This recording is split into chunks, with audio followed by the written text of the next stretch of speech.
If you ever wondered how far movies could go before censors lost their minds, just look at the 1970s. This wasn't about pushing boundaries, it was about smashing them. Some films were so wild, entire countries tried to erase them. But why are people still obsessed with these forbidden movies decades later? Stick around and find out just how deep the rabbit hole goes. The Last House on the Left, 1972. There's a reason the title alone sends a chill down any horror fan's spine. The Last House on the Left didn't just shock audiences, it set the bar for how brutal, raw, and taboo-breaking a movie could be. Wes Craven was a newcomer, but he came out swinging with a story about two girls heading to a concert who are abducted by a gang of escaped convicts. What follows isn't some slick Hollywood revenge story. It's raw, sweaty, and ugly in ways that make you want to look away, and people did. Censors in Britain didn't just slap a warning on this one, they refused to let it play for decades. In the US, distributors pulled tricks like cutting scenes, changing titles, and sneaking it into theaters any way they could. The violence wasn't just physical, it was psychological. The film had such a toxic atmosphere that audiences fainted, vomited, and sometimes ran for the exits before the ending. Drive-in owners loved the controversy, of course.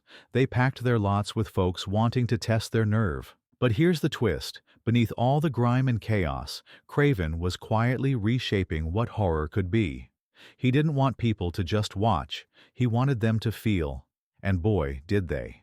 If there's a single film that proved just how far the censors would go to keep a movie off the screen, this is it.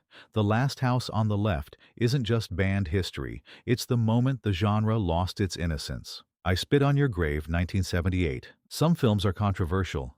I Spit on Your Grave is the kind of movie that starts arguments decades after it hit theaters.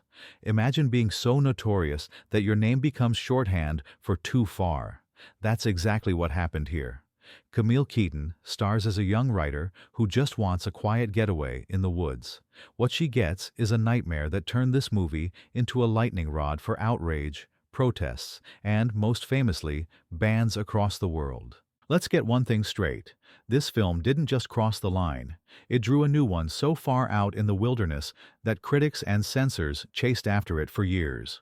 In Britain, it was pulled from video stores and prosecuted as a video nasty. In America, most theaters wouldn't touch it. The director, Mears Archie, couldn't even get distributors to return his calls. So he rented theaters himself, handed out tickets in person, and let the audience decide if they could stomach what they saw. The reaction? Legendary. Audiences were shocked, disgusted, even furious. Critics called it the most hated movie ever made. Roger Ebert, the high priest of film reviews, called it a vile bag of garbage. The film was banned, unbanned, banned again, sometimes in the same country, depending on the year and who was in charge. Yet the controversy only fueled the legend. I Spit on Your Grave didn't just get banned, it became a test of nerve for every generation that followed. The Texas Chainsaw Massacre, 1974. You know you've made a mark on movie history when even the word chainsaw gets blacklisted in a country. The Texas Chainsaw Massacre is a film that's still whispered about in horror circles, not because of what it shows, but because of what it makes you imagine. Tobe Hooper's tale of a group of friends stumbling into a house of horrors in rural Texas didn't rely on buckets of blood. Instead, it built an atmosphere so thick with dread, even seasoned viewers felt the urge to leave the lights on. Censors didn't care about the technical details. In the UK, authorities banned it outright for decades, and even theaters that dared show it faced protests and legal action. Australian and Scandinavian censors joined the ban parade, with some US states making it tough to find a copy. Critics said it would ruin young minds. Parents panicked. Even the advertising campaign seemed to dare people to try and sit through it. And yet, for all the bans, Texas Chainsaw Massacre exploded at the box office, making over $30 million on a shoestring budget. It became the template for every slasher flick that came after. You can feel the influence in every scream, every chase, every masked maniac that followed. Hooper didn't just push the envelope, he tore it to shreds and lit it on fire. To this day, it stands as a warning. Sometimes the most brutal films don't need to show everything. It's what they leave in your imagination that stays with you. Fight for Your Life, 1977. If there was ever a film that made even Grindhouse veterans shift in their seats, it's Fight for Your Life. Imagine a home invasion thriller cranked up to 11, with a gang of violent fugitives targeting a black family and spewing the kind of hateful language and violence that made censors' blood boil. The UK didn't just ban it, they erased it from their official records for decades. In the US, it was shunned by many theaters and driven into the underground circuit, where curious fans swapped battered VHS tapes just to see what all the fuss was about. But don't mistake this for mindless mayhem. Director Robert Endles set out to create a visceral reaction, and he succeeded beyond his wildest dreams. The violence isn't just for show, it's raw, ugly, and shockingly personal. Audiences weren't just watching a movie, they were being dragged through an emotional minefield. Tarantino called it one of the meanest exploitation films ever made, and he wasn't exaggerating. The film's controversy made it a cult legend. Even now, it's never had an official release in some countries, but for those brave or stubborn enough to track it down, Fight for Your Life isn't just a banned movie. It's proof that sometimes films can hit so close to home that society has no idea how to process them. The question lingers: who's really in control, those on screen or the people watching? Faces of Death, 1978. Some movies promise to shock you. Faces of Death delivered on that promise in a way no one saw coming. Marketed as a real documentary exploring the final moments of life, it mixed staged scenes with authentic news footage, and the result was pure, forbidden fruit.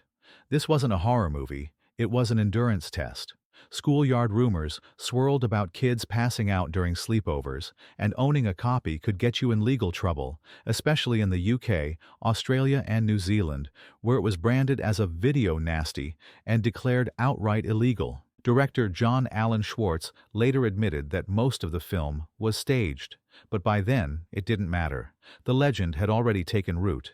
People lined up at midnight screenings, swapped battered VHS tapes behind the counter, and dared their friends to make it through just one more scene. Stores refused to carry it, and some American cities passed laws just to keep it out of kids' hands. But the more authorities tried to suppress it, the more Faces of Death exploded in popularity. It grossed over $35 million worldwide and spawned an endless parade of sequels, copycats, and whispered legends. For many, it's still the movie that crossed the line between reality and nightmare. One thing's for sure, censors might be able to ban a film, but they can never ban curiosity. Bloodsucking Freaks, 1976. Bloodsucking Freaks isn't just a title, it's practically a dare. Set in New York's underground theater world, this notorious Grindhouse shocker invites viewers into the lair of a magician who kidnaps people for his sadistic live performances. The result is so over-the-top and relentless that censors worldwide didn't even know where to start. The UK outright banned it for decades, and in the US, it earned an X rating and an avalanche of angry letters. The real surprise? Audiences couldn't look away. Director Joel Reed didn't hold anything back. From the opening act to the unhinged finale, the movie piles on outrageous scenes of torture, gore, and dark comedy that walk a razor's edge between horror and satire. Even horror fans, used to the extremes of the 70s, left theaters debating whether they'd witnessed genius, madness, or both. The buzz around the film kept it alive in midnight circuits, long after theaters yanked it from their lineups. Critics called Bloodsucking Freaks depraved, twisted, and one of the sickest movies ever made, but its cult reputation just grew. Filmmaker Eli Roth once described it as a kind of sick social commentary if you squint hard enough. Others just watched it for the pure, unfiltered chaos. If you want to see a film that tested the patience of every censor board on the planet, this is it. Blood-Sucking Freaks didn't just break rules, it made the rulebook irrelevant. Snuff, 1976. Snuff is the movie that turned an urban legend into a marketing goldmine and nearly got everyone involved thrown in jail. Originally a low-budget horror flick from Argentina, it sat on the shelf until a U.S. distributor got a wild idea: tack on a fake ending, claim it was real, and then sell it as actual footage of a murder caught on camera. The country exploded in outrage, and the FBI even launched an investigation. No joke. Protests erupted across America. Cities like Los Angeles and Chicago tried to shut screenings down, while the UK wasted no time adding snuff to its list of banned films. The controversy was so intense, actors from the infamous ending had to appear on talk shows to prove they were still alive. Of course, none of that stopped the movie from becoming a late-night legend, passed around on battered VHS tapes and whispered about in hushed tones at schoolyards. The wildest part? All the outrage and moral panic translated directly into profits. The more authorities tried to shut snuff down, the more people wanted to see it for themselves. It's the ultimate example of controversy driving curiosity, proof that nothing gets people talking like a film that blurs the line between movie and mayhem. Snuff's legacy isn't just about shock value, it's about how far a rumor can take you when the world's ready to believe the worst. The Hills Have Eyes, 1977. Wes Craven proved lightning could strike twice. After The Last House on the Left, he returned with The Hills Have Eyes, a film that took isolation, desperation, and pure savagery to terrifying new heights. This wasn't your standard backwoods thriller. It was a sun-baked nightmare where an ordinary family's road trip turns into a deadly struggle against a clan of mutated cannibals. The intensity was off the charts, and so was the backlash. British censors moved fast, banning the uncut version and demanding heavy edits even for home video releases. In the U.S., some theaters refused to show it, and community leaders rallied against its graphic violence and unflinching cruelty. But all that heat just added to the movie's underground reputation.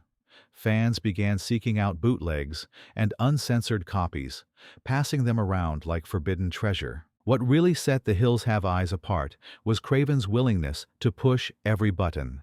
He didn't just want viewers to squirm, he wanted them to question who the real monsters were.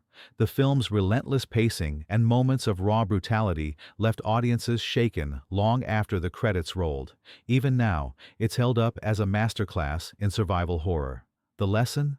Sometimes, what's waiting out in the desert is a lot more frightening than what's in your imagination. The Toolbox Murders, 1978. It sounds like the setup for a typical slasher, but The Toolbox Murders is anything but typical. Set in a Los Angeles apartment complex, the film opens with a series of grim, methodical attacks carried out by a killer wielding power tools. The violence is sudden, unsettling, and way more realistic than audiences were used to. Censors in the UK were horrified. They not only banned it, they made it a prime example in the notorious Video Nasties crackdown. Even American theaters pulled the film after public outcry. Director Dennis Donnelly didn't aim for cheap thrills.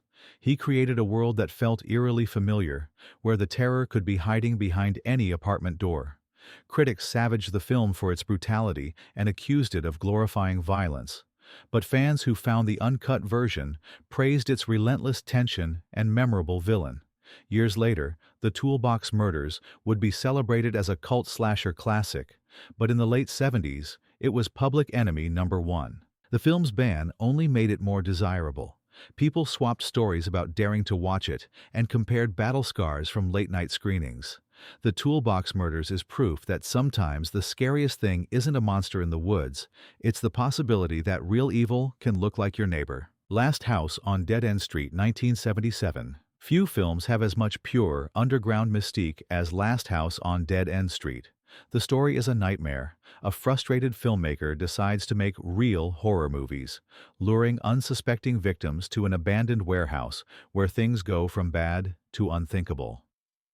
For years, rumors swirled that the film was genuine, that these were actual crimes captured on camera. That myth alone was enough to land it on the banned list in Britain, while in the US, it was almost impossible to find outside of gritty midnight showings. Director Roger Watkins shot the movie on a shoestring budget, using friends as cast and crew. The result was a bleak, almost documentary-like horror that got under viewers' skin. The film's unpolished style, combined with its slow-burn sense of doom, left people genuinely disturbed. Some even claimed the original cut was so intense that it vanished for decades, only re-emerging through underground channels. Last House on Dead End Street didn't just get banned, it disappeared. Bootlegs circulated among die-hard horror fans, fueling a legend that grew with each retelling. It's the kind of film that asks just how much you're willing to endure for a true scare. For many, that line was crossed before the first reel ended. The Exorcist, 1973. Most people remember The Exorcist as the horror classic that terrified an entire generation, but what's often forgotten is just how many places wanted nothing to do with it. Sure, it was a major studio release and an Oscar contender, but when the film hit theaters, the backlash was instant and fierce. Reports poured in about people fainting, running screaming from cinemas, or collapsing in the lobby, prompting theater managers to set up exorcist sick bags as a twisted kind of promotional swag. The media ran with stories of heart attacks and people needing therapy after a screening. But the real chaos came from the censors.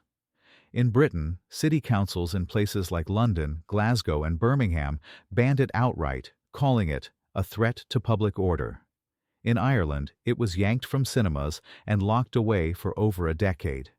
Even in America, some theaters just refused to show it, spooked by protests, religious outrage, and lines around the block.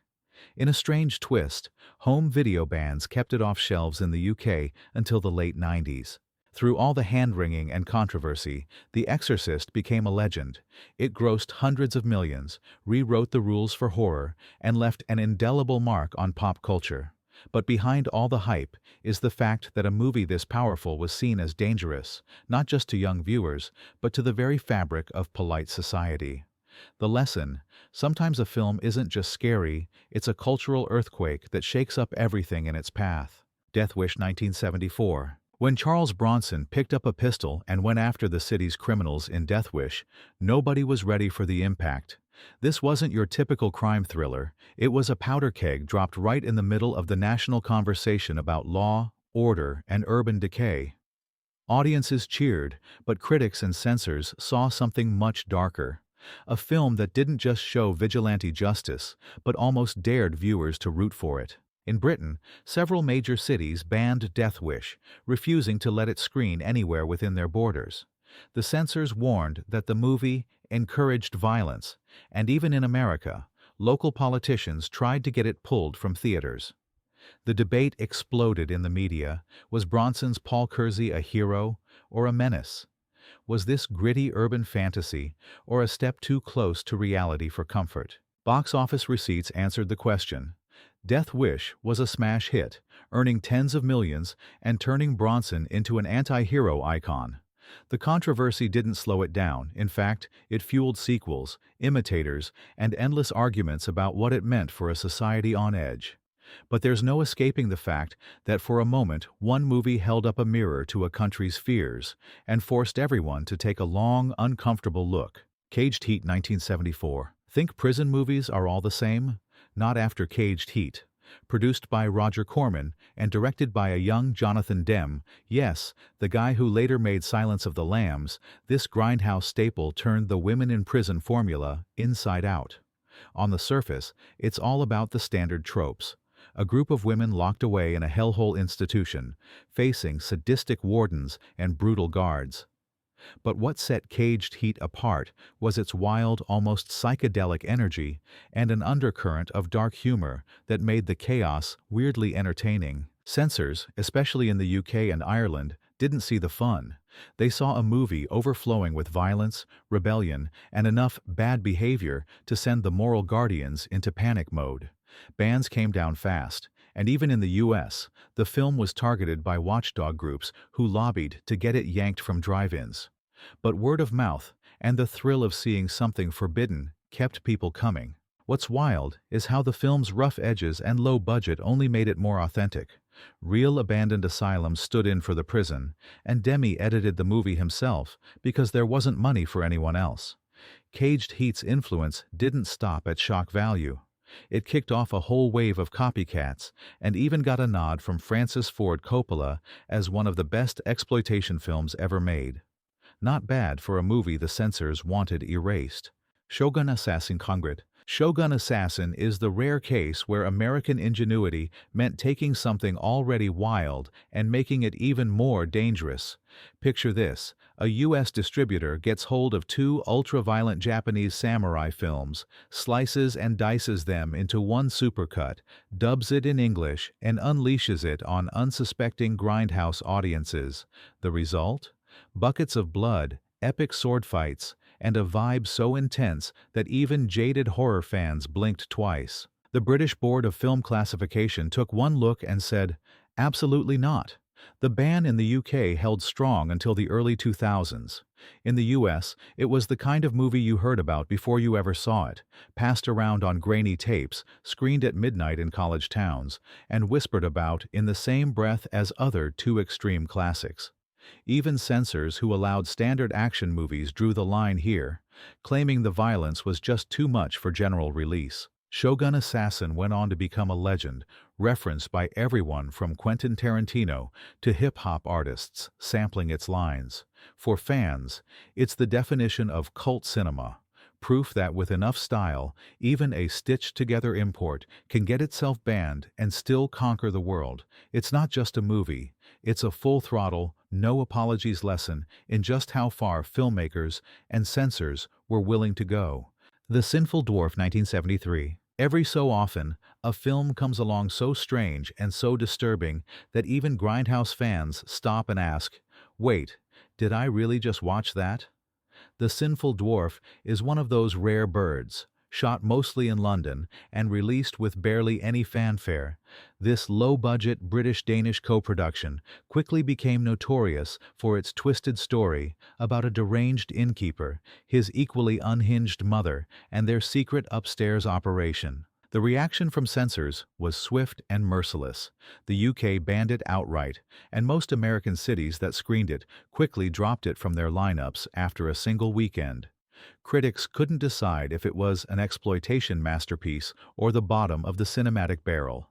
Either way, it became the stuff of underground legend, turning up in midnight movie circuits and passed around by collectors for years. What keeps The Sinful Dwarf in the conversation is its pure audacity. This wasn't a film trying to sneak past the censors, it was practically daring them to shut it down.